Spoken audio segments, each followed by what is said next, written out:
Friends, this morning, as I was reading Romans 3rd chapter, I thought it was a beautiful chapter where Paul is starting with a question, and the answer to the question is embedded in the chapter itself. So it starts like this. He says, what advantage is there in being a Jew, or what value is there in circumcision?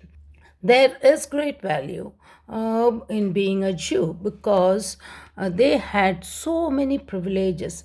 The first and the foremost privilege was the Word of God or the oracles of God, and that is an indescribable gift passed down to the people of Israel. Paul speaks in the 9th chapter many privileges that the Jews had.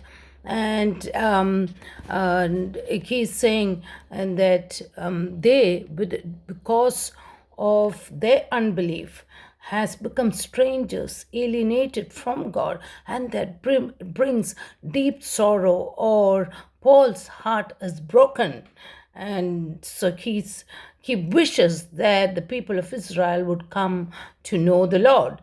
And he says that they had the adoption to sonship, which was a great privilege because God said, "They are my treasured possession. They are holy nation," and they saw the divine glory as well when they were under the leadership of Moses. They have seen the divine glory several times. The people of Israel, when Solomon performed the sacrifices, or they saw the glory. When they were with Moses, they saw the divine glory. They had the covenant. The Ten Commandment was passed down through Moses.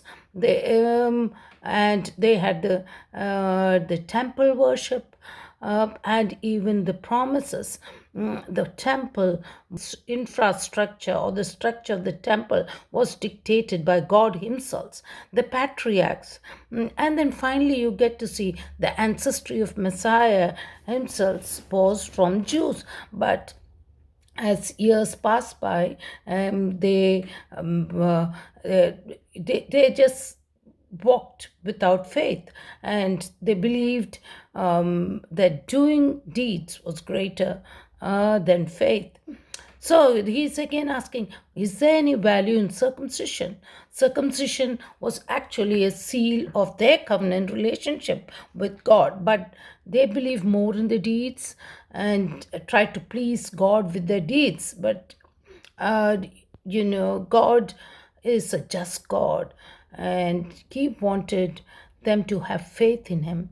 And as a result, we see that they gradually become strangers to Christ and enemies to gospel. Many of the Old Testament patriarchs had physical circumcision, but they were inwardly circumcised as well, and they lived by faith. Now, therefore, in the end of the chapter, it says both Jews and Gentiles are alike. They are sinners. They can have access to God and can please God only through faith. The circumcision should be the circumcision of the heart rather than the physical circumcision. So, being a Jew, yes, definitely it's an advantage. But being a circumcised Jew, which means who is inwardly circumcised, is what God desires. May God bless you.